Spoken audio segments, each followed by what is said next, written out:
Let's, wait a minute, wait a minute. The House will be in order. The House will be in order. Shh. The House will be in order.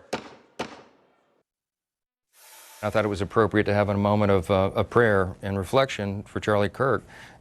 As I was approaching the rostrum, people's phones were saying that he had been deceased, but it wasn't formally called yet. The emotion was very high in the room. We had a moment of silence, and after that, a member stood to be recognized and said, "Let's have open prayer." And that started a debate. And people felt like it was being politicized on the Democrat side of the aisle, I guess. There were some shouts and groans, and then the Republicans responded, and it turned into a little bit of chaos there. We had to bring order back and get back to it. But I think that was a reflection of the emotion of the moment, the real sense of kind of shock that people were feeling, I think justifiably, understandably. But I think after that, I think a lot of people will reflect upon things they said and did in that moment, and they probably regret it. Joining us now to talk through the emotions and politics of this all is former Republican Congressman Charlie Dent. And Charlie, if you can pick up on what the speaker just described as the emotion of the moment, the shouting, the back and forth between members of Congress there after a call for a moment of silence. We are commemorating the 24th anniversary of that horrific attack on this country that changed the country forever. Yesterday we had the assassination of Charlie Kirk, as well as yet another school shooting. Just reflect on it all for us, how you're feeling. Well, I think the speaker, he is a bit of a calming influence, whether you like his politics or not. He's a pretty measured kind of guy, and I think in that moment he did the best he could. But I think what's really alarming to me is this never-ending stream of political violence. I remember when Gabby Giffords was shot while meeting with her constituents in Arizona. Steve Scalise at a baseball practice. We saw Paul Pelosi nearly being hammered to death. Donald Trump nearly assassinated once, and then a second attempt on his life. Our governor in Pennsylvania, Josh Shapiro, the governor's mansion was firebombed while he and his family were sleeping that night. We've seen so many, and the Minnesota lawmakers one was assassinated a couple months ago. We've seen so much of this. And I think it's incumbent upon all elected officials and pundits, people who are doing just what we're doing, that we try to turn the temperature down, that we probably be a little bit more measured, a little bit more careful in our language, a little less incendiary and insightful.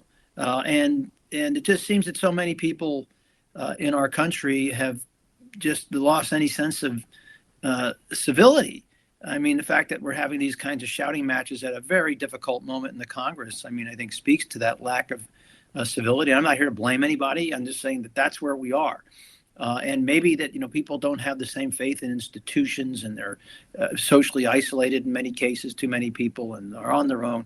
I wish I had all the answers to this, but people just need to calm down, and we need to use this moment. Here we are on 9/11, 24 years after that horrific attacks. And we need to try to take this moment and do something with it, and hope that there's not more of this.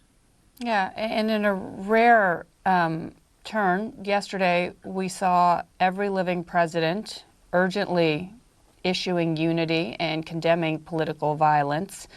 And yet the society does remain so fractured. And I'm wondering, in your view, what role social media has played in amplifying the extremes here? Because even scrolling through my social media feed, on the one hand, I see comments pushing for unity from former presidents, and right after that, really horrific language, blaming one side or the other, graphic video.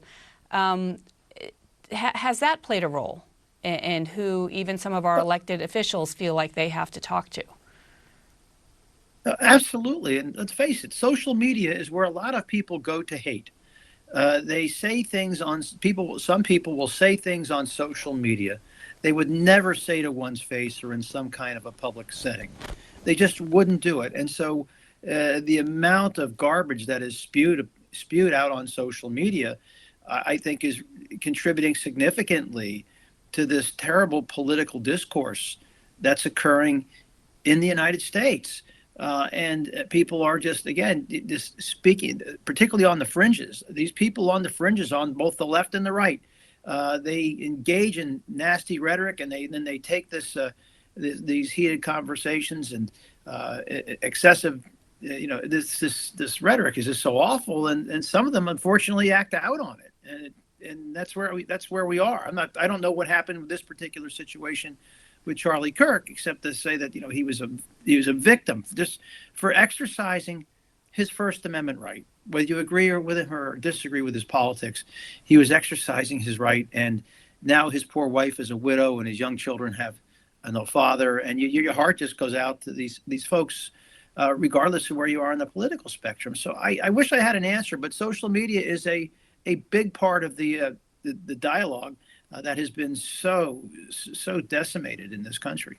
And it's the worst type of dialogue in so many regards. Whether you liked or disdained the views of Charlie Kirk, I think, as we have noted, he should be commended for taking those conversations directly to the people and having these kind of face-to-face conversations and debates, as opposed to just taking to social media, where he also had a huge following. But, we live in a world where something like that is now viewed as brave, unfortunately, given the rise in political violence. Charlie Dent, thank you. Really appreciate the time. Thank you. Thank you, Bianca. And coming up, more on the legacy of Charlie